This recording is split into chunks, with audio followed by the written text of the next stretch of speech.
Okay guys, good evening. My name is Eric and welcome to another episode of Parrot English. And tonight I'm going to talk about more history from Dominican Republic. Some advice. For security reasons, it is recommended that foreign currency be exchanged at banks. Consulates and embassies are open from 8 a.m. to 3 p.m. Monday to Friday. All travelers are required to pay a departure tax of $20. Private taxis are available 24 hours a day in the main city of Santo Domingo, Santiago, Puerto Plata, and hotels, airports, and shopping malls. For visitors who wish to hire cars, there are local international car hire companies with offices located in the main tourist centers at airports and hotels. A valid driver license and an international credit card are required.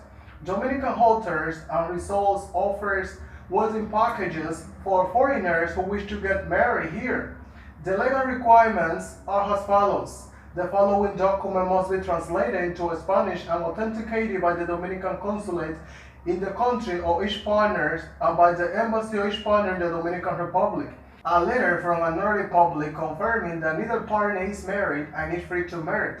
In the case of a divorced person, the final divorce decree, the passport of the couple, and those of any witnesses to the marriage. Okay guys, it was all for tonight. Thank you so much for watching this video. If you want to continue watching more videos about me, you only have to subscribe for more videos every Thursday because now I'm uploading a new video every Thursday. See you next Thursday. This was Parrot English. Bye bye.